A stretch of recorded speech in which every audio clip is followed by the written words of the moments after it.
시편 23편은요 다윗의 시편입니다. 그리고 23편 1절에서 다윗이 이렇게 고백해요. 여호와는 나의 목자이십니다.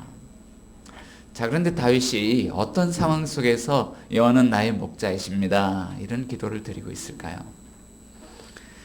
시편 23편은요 시편 22편과 함께 짝으로 읽는 그런 시편입니다. 보통 우리가 23편 한 편만 암송을 많이 하기 때문에 22편을 읽지 않는데 22편과 연결해서 읽어보면 22편 1절에서는 우리가 잘 알고 있는 이런 구절이 나와요.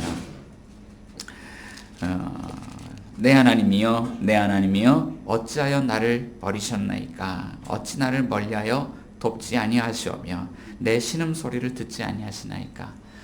지금 다윗이 버림받은 상황이라고 이야기를 하고 있어요. 그리고 22편 내용을 쭉 읽어보다 보면 원수들로부터 비방과 조롱을 당하는 상황, 그리고 수치를 당하고 벌거벗은 상황, 원수들로부터 포위를 당하고 죽을 것 같은 이런 고통을 맛보고 있는 상황입니다.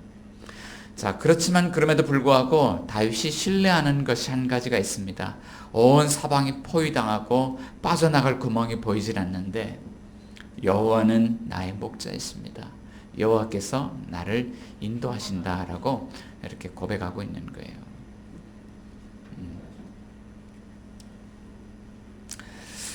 그러고 보면 다윗이 이런 기도를 드릴 때 다윗의 머릿속에 하나님과 우리의 관계가 이런 그림으로 그려지고 있는 것을 보게 돼요. 하나님과 우리의 관계가 목자와 양의 관계라는 것입니다. 바람이 머리로 이제 바로 내려와서 눈이 따가웠어요. 예.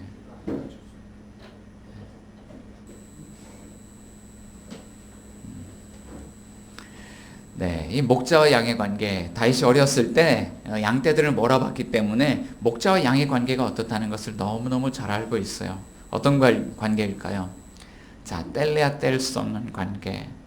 자, 양이 없다면 모르겠지만 만약에 우리 집에서 양을 기르고 있다면 목자는요 그 양떼를 떠나서 단 한시도 자리를 비울 수가 없습니다. 거의 24시간을 붙어서 함께 생활을 해야 합니다.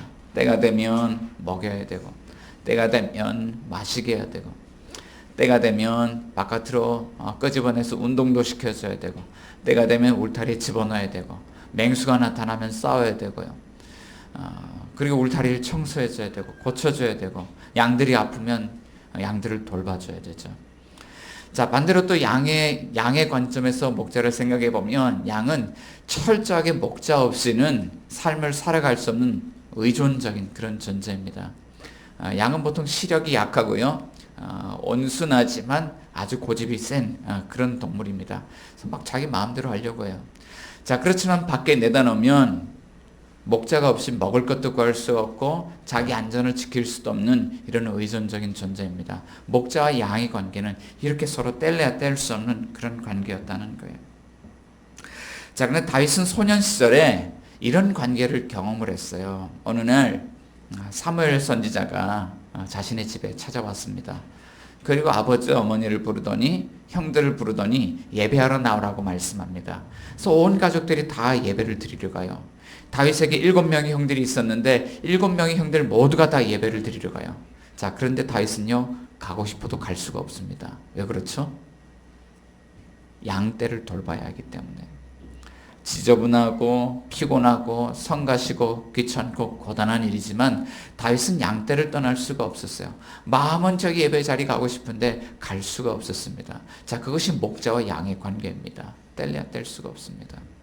자, 그런데 오늘 시편 23편 1절의 말씀을 보면 다윗이 여호와 하나님께 어떻게 기도를 드리고 있냐면 여호와여 당신은 나의 목자이십니다.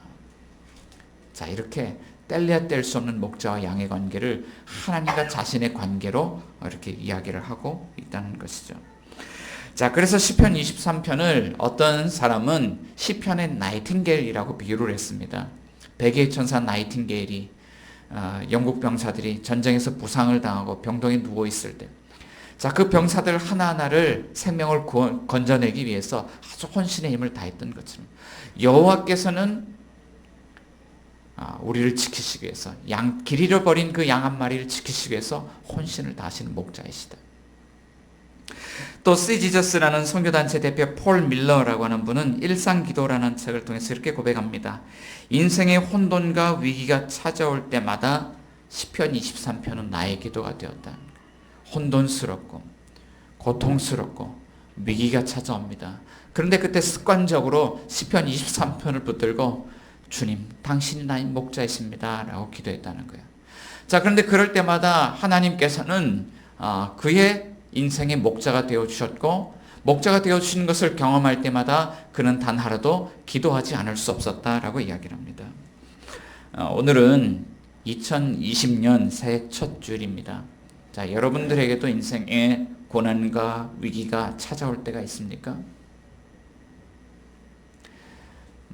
지난 한 해를 돌아보면 정말 우리를 좋은 길로 인도해 주었으면, 그런 분이 있었으면 좋겠다, 이런 생각을 수시로 했습니다.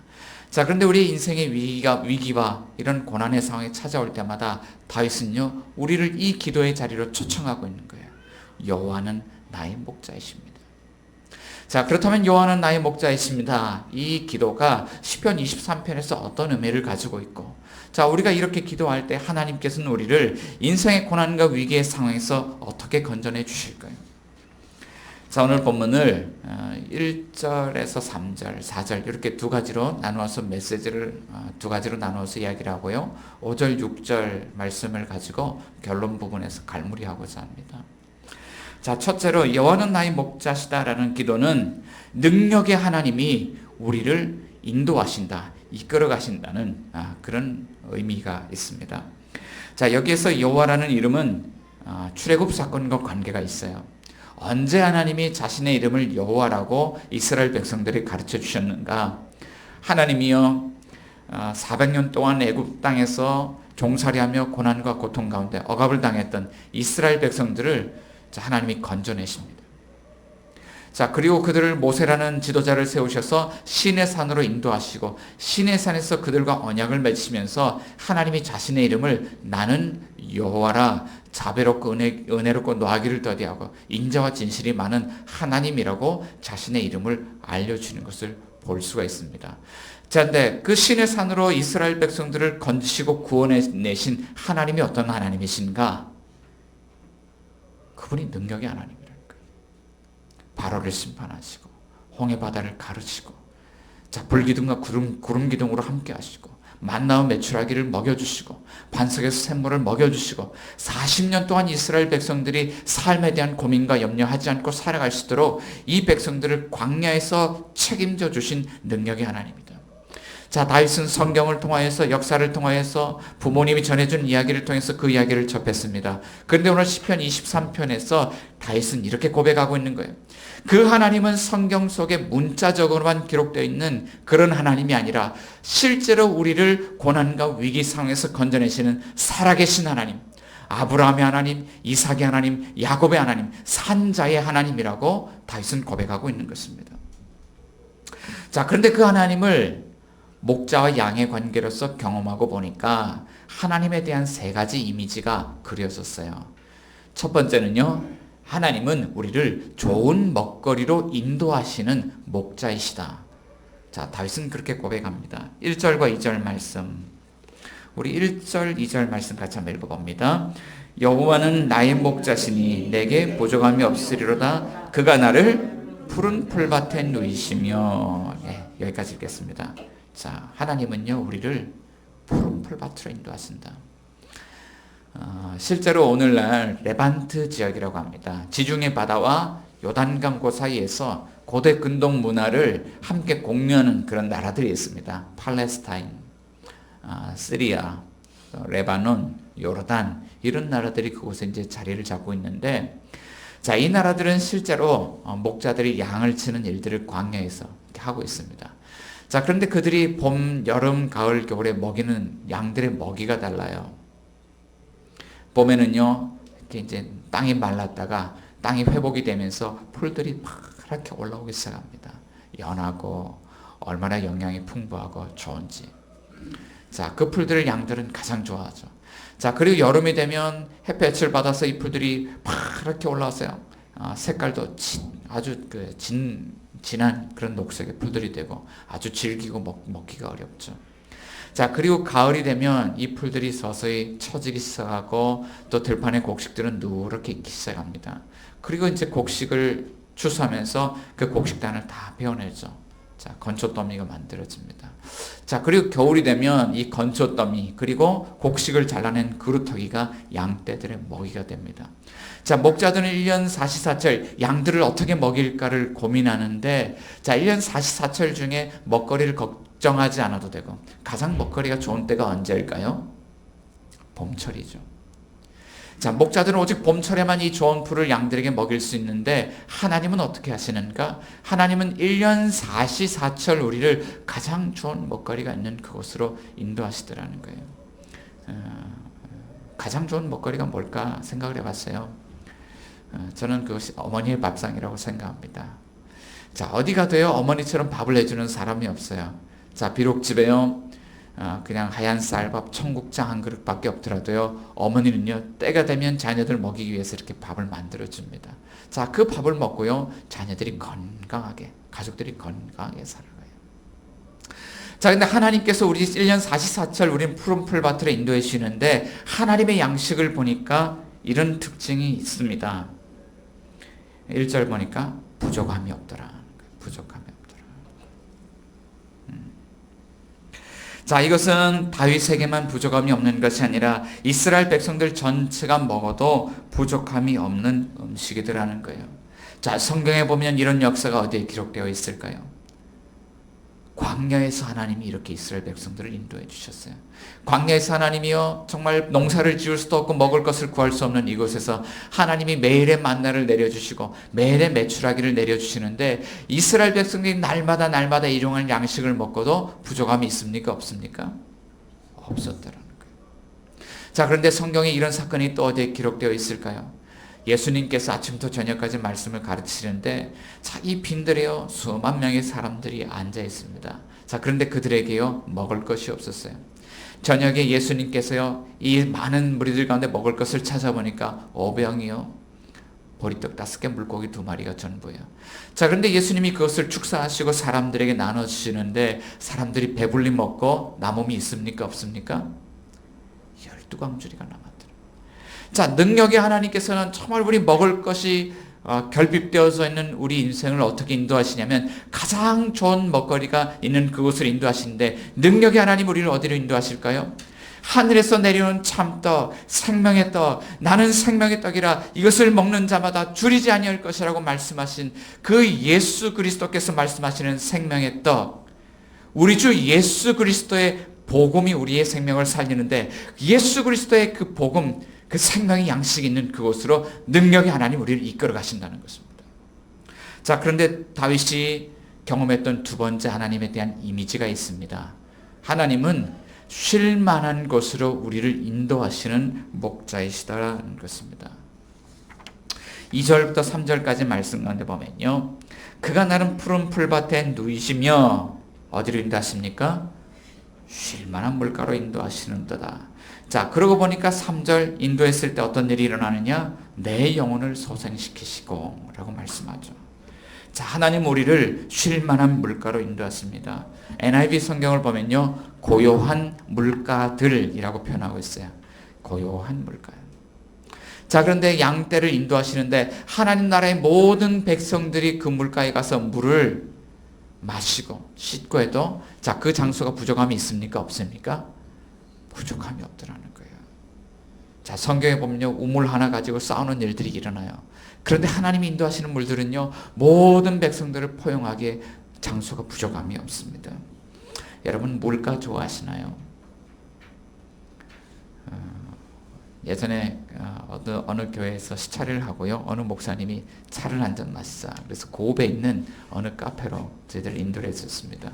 갔더니 호수가 있는데 이렇게 카페가 있는데요 아메리카노 한잔 시켜놓고 앉아서 차를 마시는데 고요한 물가를 바라보면서 차를 마시는데 얼마나 마음에 쉼과 안식 이런 힐링이 찾아올지 몰라요. 저는 어려서요 바닷가 동해 바닷가에서 자랐습니다. 근데 바닷가에 살다 보니까 좋은 점이 있어요. 푸르고 깊은 그 동해안 바닷가요. 자, 그 바닷가만 가면요, 가슴이 펑 뚫리는 것 같아요. 물을 보면 그렇게 좋고요. 그 모래사장에 그냥 왠지 이렇게 달리고 싶고요. 그 모래사장 앞에, 바닷가 앞에 가면요, 바다를 향해서 한번 시원하게 함성도, 소리도 지르고 싶고요. 자, 거기서 바닷바람을 맞으면서 크게 폐에다가 그 시원한 바람을 가득 이렇게 채우고 싶습니다. 자, 바닷가는 그렇죠. 그런데 이 바닷가가 항상 저에게 그런 마음을 주는 것은 아니더라고요. 성경에 보니까 두 가지 물들의 상태가 있어요. 자, 선지자 요나가요, 도망을 갑니다. 하나님의 뜻을 거역하고.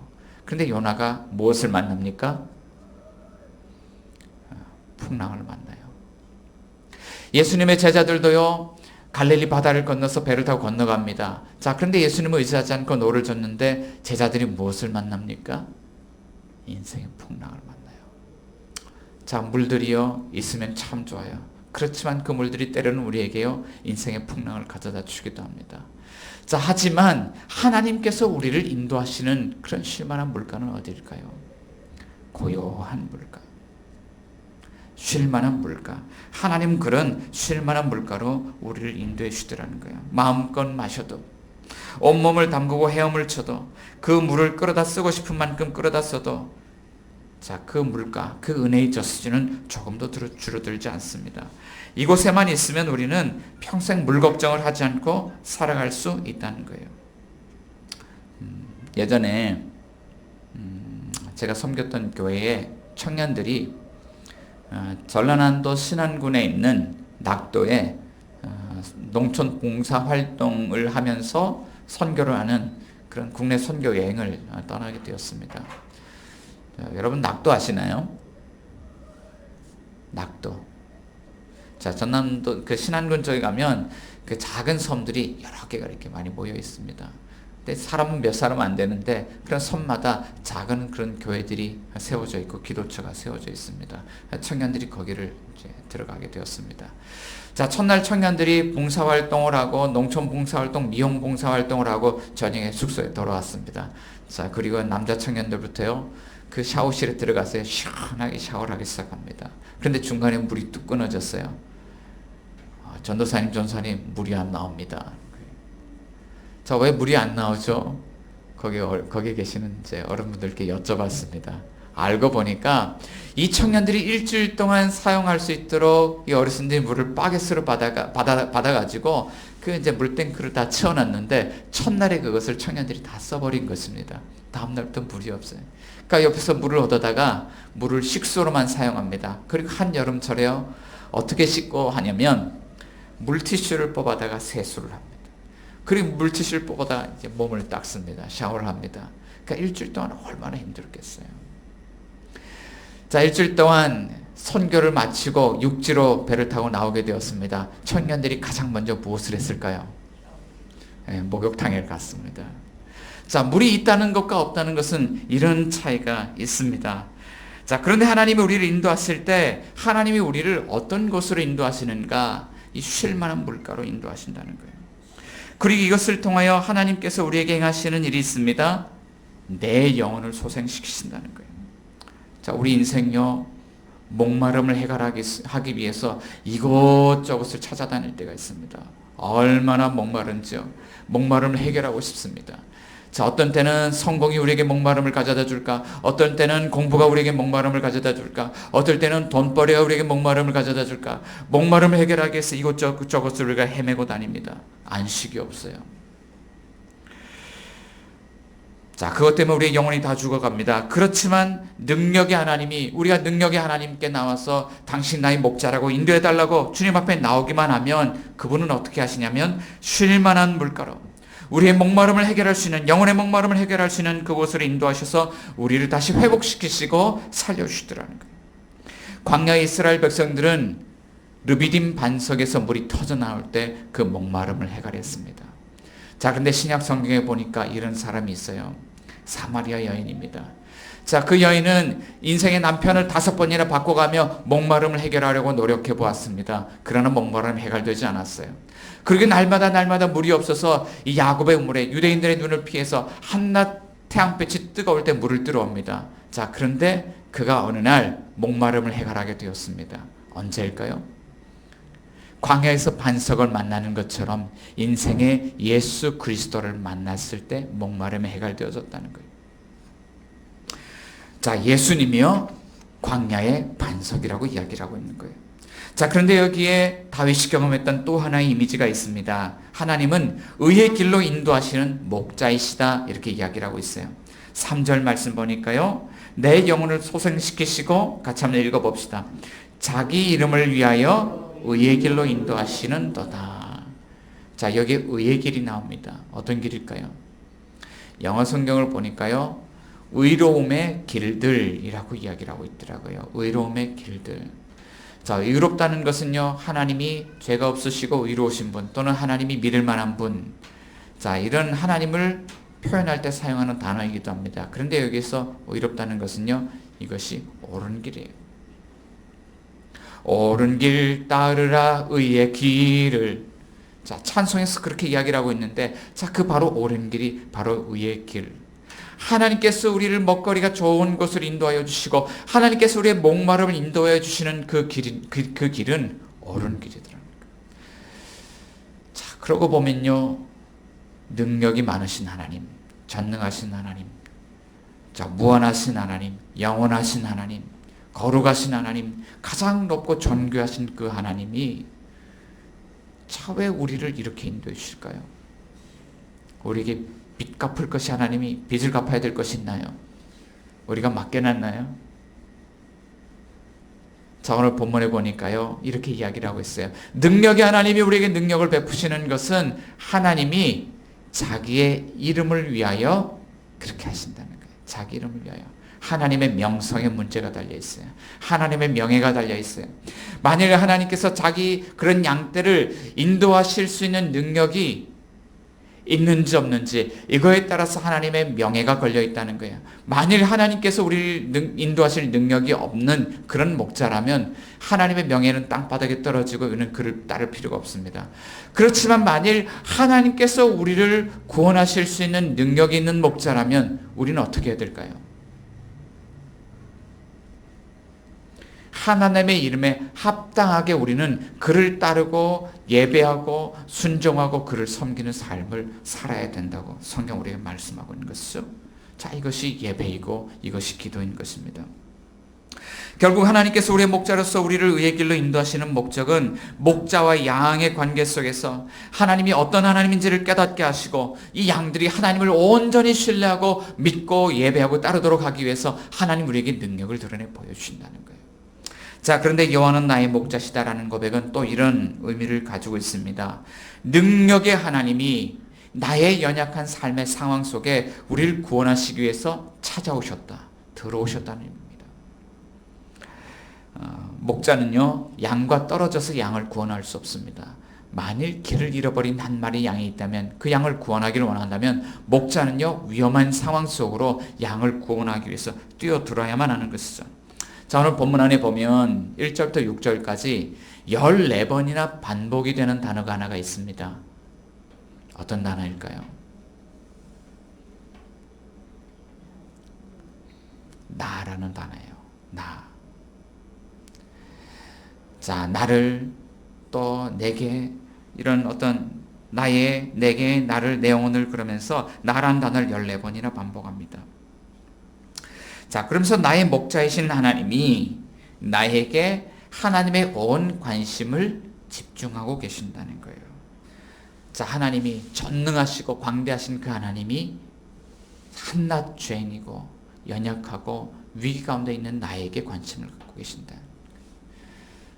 여러분, 이런 관심 받아보셨습니까? 자, 어느 날 대통령이, 오늘 저는 대통령을 알지 못하지만 오늘 어떻게 저를 알고 찾아와서 저에게 관심을 갖고 있다고 생각해 본다면 그건 놀라 까무러칠 일이 될 것입니다. 자, 그런데 가장 높은 곳에서 온 세상을 다스리시는 하나님이 나에게 찾아오신다면 어떨까요? 자, 성경은요, 우리에게 이렇게 이야기를 합니다. 그런데 그 하나님이 나와 함께 하신다는 거예요. 4절 같이 한번 읽어볼까요? 어떻게 이야기하고 있습니까? 4절. 내가 사망의 음침한 골짜기로 다닐지라도 해를 두려워하지 않을 것은 주께서 나와 함께 하심이라. 주의 지팡이와 막대기가 나를 안위하시나이다. 자, 주께서 누구와 함께 하십니까? 나와 함께 하신다는 거예요. 자, 그런데 지금 나는 어디에 있습니까? 다윗은 지금 어디에 있습니까? 사망의 음침한 골짜기에 있어요. 사망의 음침한 골짜기에서 어느 날 갑자기 죽는다고 하더라도 세상 사람들은 아무도 관심 갖지 않을 텐데, 전능하신 그 하나님, 세상을 창조하시고 역사를 주관하신 그 하나님, 이스라엘 백성들을 애굽 땅에서 건져내신 그 하나님이 오늘 누구와 함께 하십니까? 나와 함께 계신다는 거예요. 사망의 음침한 골짜기, 이스라엘 광야에 가면 이런 골짜기들이 있습니다. 골짜기들이 있는데 인적이 없어요. 인기척이 없어요. 어느 날 강도가 나타나기도 하고, 어느 날 원수들이 나타나기도 하고, 어느 날 맹수들이 나타나기도 하고, 자, 이런 곳에 있으면요, 어느 날 갑자기 지도새도 없어질지 몰라요. 이것이 사망의 음침한 골짜기, 죽음의 그늘이 드리운 골짜기입니다. 자, 그런데 이런 골짜기에 있는데 다윗이 오늘 두려워하지 않는다고 이야기를 해요. 왜 그렇습니까? 주께서 나와 함께 하시기 때문에요. 아무리 힘들고 어려움이 있어도 만일 우리를 구원하실 수 있는 능력의 구원자가 우리와 함께 있다면 크게 두려워할 것이 없죠. 지난 몇 주 동안요, 제가 이렇게 축구를 좋아합니다. 축구 보는 것을 좋아하고, 그 잉글리시 프리미어 리그 축구 보는 것을 좋아하는데 몇 주 동안 재미가 없었어요. 그 손흥민 선수가 퇴장을 당했는데 3주 동안 결장을 했습니다. 그러니까 뭐 볼거리가 없어요. 뭐 외국 사람 누가 잘했다, 별 관심이 없죠. 그러니까 손흥민이 잘해야 재미가 있는 것입니다. 근데 안 나오니까 재미가 없어요. 그런데 지난주에 그 손흥민이 소속된 토트넘이라는 팀에 사고가 하나 있었습니다. 간판 공격수 케인이라는 공격수가 햄스트링이 파열되는 부상을 입어서 경기에 나올 수 없게 되었습니다. 자, 그런데 토트넘의 감독 무리뉴라는 감독이 이런 이야기를 해요. 이제 우리 케인 이야기 그만하고 손흥민 이야기를 하자. 이번 주부터 손흥민이 돌아온다는 것입니다. 자, 그 공격수의 문제, 골을 넣을 수 있는 그 선수의 문제를 누가 해결할 수 있습니까? 손흥민이 해결할 수 있죠. 자, 만일 우리의 문제를 해결하고 문제로부터 우리를 구원할 수 있는 분이 있다면 아마 우리는 걱정하지 않아도 될 것입니다. 자, 그런데 성경은요, 자, 이런 사망의 음침한 골짜기에 있을 때 누가 함께 하십니까? 주께서 나와 함께 하신다는 것입니다. 성경을 보면 하나님은 아브라함과 이삭과 야곱에게 이렇게 약속하셨어요. 내가 너와 함께 하겠다는 거예요. 하나님은 요셉에게도 말씀하시고 모세에게도 말씀하시고 여호수아에게도 말씀하셨습니다. 내가 너와 함께 하겠다. 하나님께서는 이스라엘 백성들에게도 말씀하십니다. 내가 너와 함께 하겠다.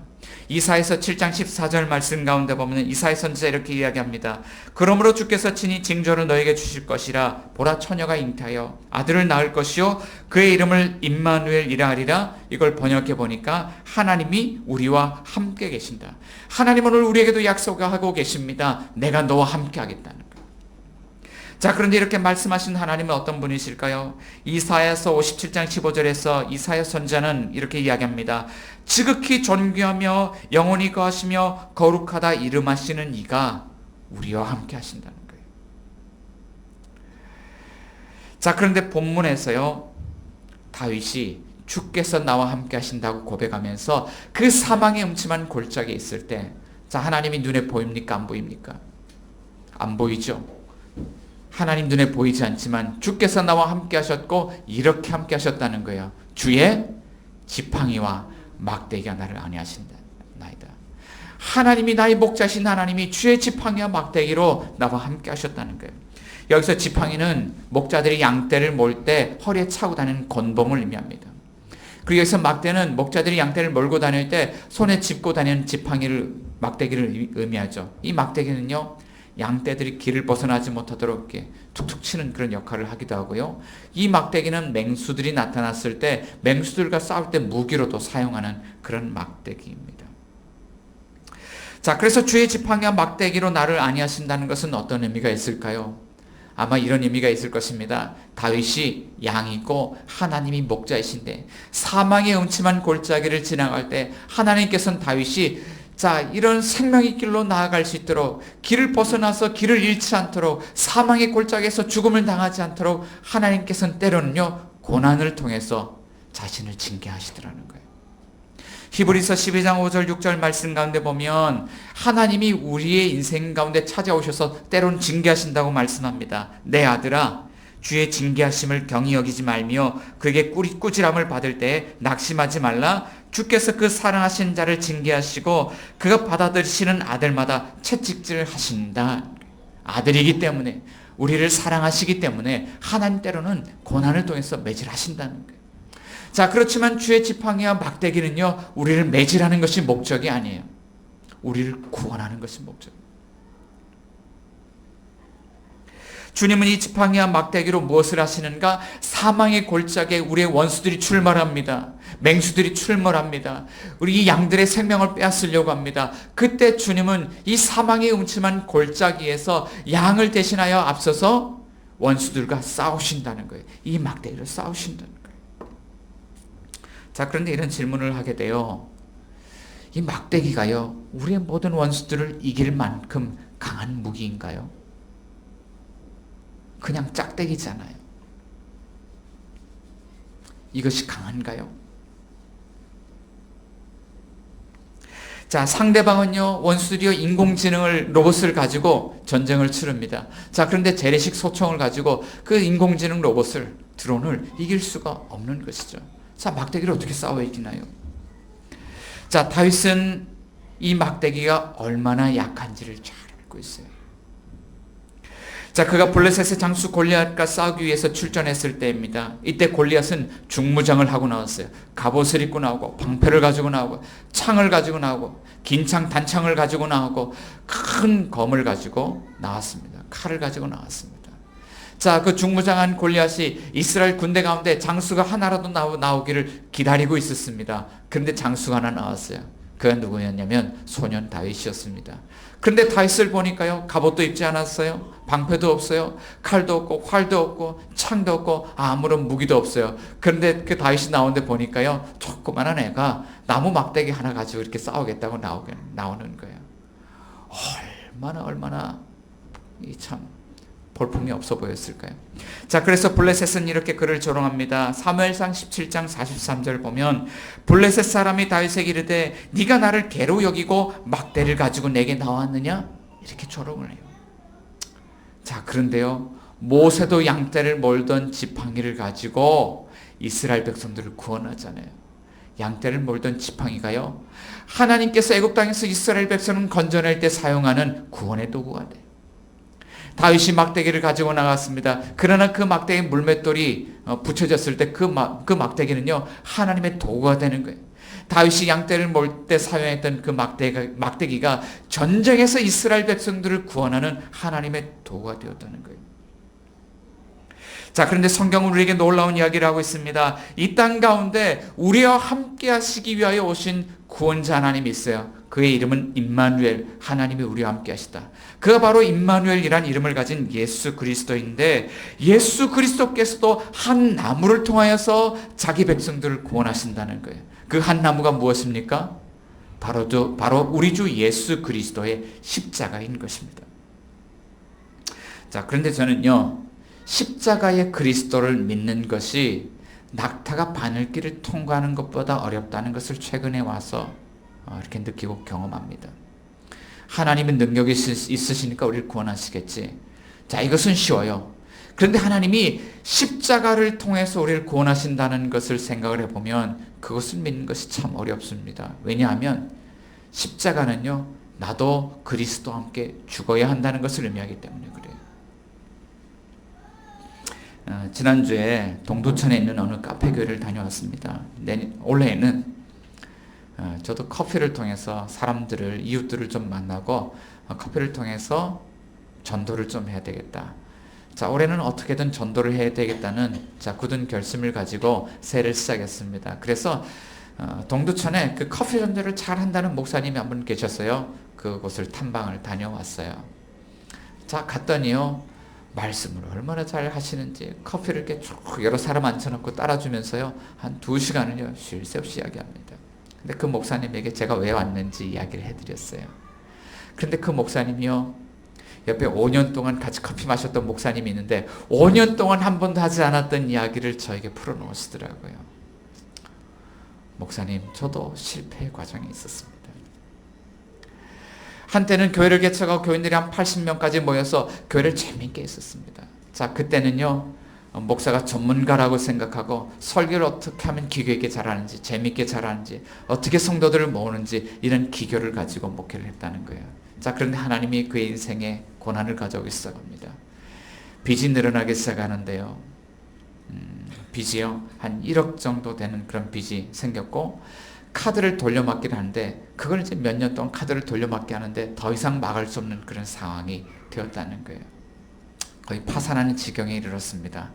자, 그러면서 교인들이 한 80명 모였었는데 교인들이 다 떠나가고요 한 8명밖에 남지 않았다는 거예요. 남아있는 분들도요 이제 연세 많으신 어르신들, 자 이렇게 연약한 분들이 교회에 이제 남게 되었다는 거예요. 빚은 갚을 수 없고요 어떻게 할 수 없는 상황이 됐습니다. 자, 그런데 그가 이제 이런 상황을 맞이하면서 도대체 목회가 뭐지? 교회가 뭐지? 복음 전하는 게 뭐지? 이런 고민을 이제 하게 되었다는 것입니다. 자, 그런데 요는 이거예요. 기술로 목회하고 기교로 목회하려고 했는데, 자, 결국엔 이것은요, 다 무너져 버리더라는 거예요.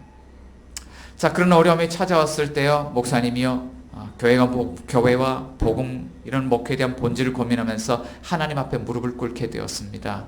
그리고 그때 자신이 깨달았던 것이 하나가 있어요. 머리로는 복음을 알고 있는데 마음으로는 믿음으로 믿음에 이르게 하는 그 믿음을 갖고 있지 못했다는 거예요. 십자가의 복음은 알지만 내가 정말 죽어야 한다는, 그리스도와 함께 십자가에 죽어야 한다는 그 사실, 그래야 죽어야 산다는 그 사실을 마음속에 받아들이질 않았다는 거예요. 그리고 그날 깨달으면서 이런 고백을 했습니다. 하나님, 기교로 목회하지 않고 이제는 복음 전하다가 굶어 죽겠습니다. 복음 전하다 얼어 죽겠습니다. 사모님과 함께 그렇게 눈물로 기도를 했다는 거예요. 자, 그런데 하나님이 문제를 풀어가기 시작하는데요. 후원자들을 세우셔서 이 목사님이 카페를 할 수 있도록 도우시고, 카페를 통해서 사람들을 만날 수 있도록 도우시고, 뿐만 아니라 카페를 통해서 교회 건물을 얻고 유지할 수 있도록 그렇게 하나님이 인도해 주셨다는 것을 저에게 이야기를 했어요. 목사님, 카페가 사람들을 구원하는 것이 아니고 말씀 안에 있는 그 진리가 우리를 구원하는 것입니다. 그 이야기를 저에게 전해주더라고요. 자, 그러고 보면 율법은요, 이 한 나무에 대해서 이렇게 이야기합니다. 신명기 1장 23절에 나무에 달린 자는 하나님께 저주를 받았다. 율법에서는 이 한 나무 십자가가 바로 심판과 저주의 도구라고 이야기를 합니다. 그러나 갈라디아서 3장 13절에서 바울은 복음을 이렇게 이야기를 하고 있어요. 그리스도께서 우리를 위하여 저주를 받은 바 되사 율법의 저주에서 우리를 속량하셨으니 기록된 바 나무에 달린 자마다 저주 아래 있는 자라. 우리는 저주를 받아서 죽을 수밖에 없지만 예수님께서 그 십자가에서 우리를 대신하여서 저주를 받은 것 때문에 우리는 저주를 당하지 않고 사망에서 생명으로 옮겨졌다고 성경 우리에게 말씀하고 있는 거예요. 자, 그럴 때 이것을 믿으면 어떤 일이 일어날까요? 5절 말씀 보니까요. 5절 같이 읽어봅시다. 주께서 내 원수의 목전에서 내게 상을 차려주시고 기름을 내 머리에 부으셨으니 내 잔이 넘치나이다. 주님이 원수들이 있는데, 고난과 위기의 상황이 있는데 그곳에서 우리를 잔치에 참여하게 하시고 기쁨 있게 하시고 기름을 발라주셔서 우리를 높여주시고 우리의 잔이 풍족하게 넘치도록 고난의 현장에서 잔치의 기쁨을 주님이 주신다는 거예요. 그런데 6절 말씀 가운데 보면 다윗이 이 기쁨을 어디에서 얻었을까요? 6절도 읽어봅시다. 내 평생의 선하심과 인자하심이 반드시 나를 따르니니 내가 여호와의 집에 영원히 살리로다. 어디에서 그 기쁨을 얻습니까? 여호와의 집에서, 성전에서, 하나님을 예배하는 자리에서, 하나님을 신뢰하고 기도하는 자리에서 하나님이 나에게 고난 중에도 잔치의 기쁨을 주신 일을 행하시더라는 거예요. 자, 그런데 그 성전이 어디에 있습니까? 신곡동 756-4번지 302호 이 공간에 있습니까? 바로 우리 주 예수 그리스도의 십자가, 우리 주께서 십자가에 달리신 그곳, 십자가의 은혜가 있는 그곳이 하나님을 만나는 성전이라고. 사망의 음침한 골짜기로 다닐지라도 원수들이 나를 포위하고 있을지라도 하나님이 잔치의 기쁨을 주시고 우리를 구원해 주시고 참되게 예배하고 기도할 수 있도록 인도해 주시는 것이라고 하나님 우리에게 말씀해 주고 있다는 것입니다. 사랑하는 성도 여러분, 2020년을 출발하면서 사망의 골짜기에 갈지라도 그곳에 구원의 문이 활짝 열리는 것을 믿음의 눈으로 바라보십니까? 그렇다면 그 구원의 문, 예수 그리스도의 십자가의 문, 양의 문이신 우리 주 예수 그리스도를 향하여서 힘차게 전진하는 저와 여러분들이 될 수 있기를 주의 이름으로 축원합니다. 다시 기도의 자리를 회복하고 다시 예배의 자리를 회복하게 되기를 주의 이름으로 축원합니다. 우리 같이 한번 기도하겠는데요. 주님, 우리는 연약한 양입니다. 고난과 위기의 상황이 올 때 시력이 약하여서 길도 잘 보이지 않고 어떻게 이 상황을 벗어나야 되는지 저희들은 잘 알지 못합니다. 그렇지만 오늘 주님께서 말씀하여 주셨으므로 이제 십자가의 은혜를 붙잡고 주님이 계시는 그곳으로, 주님이 구원하시는 그곳으로, 인도하시는 그곳으로 나가길 원합니다. 주님, 우리에게 예배의 자리가 회복되고 기도의 자리가 회복되게 하여 주시옵소서. 이런 제목 가지고 같이 통성을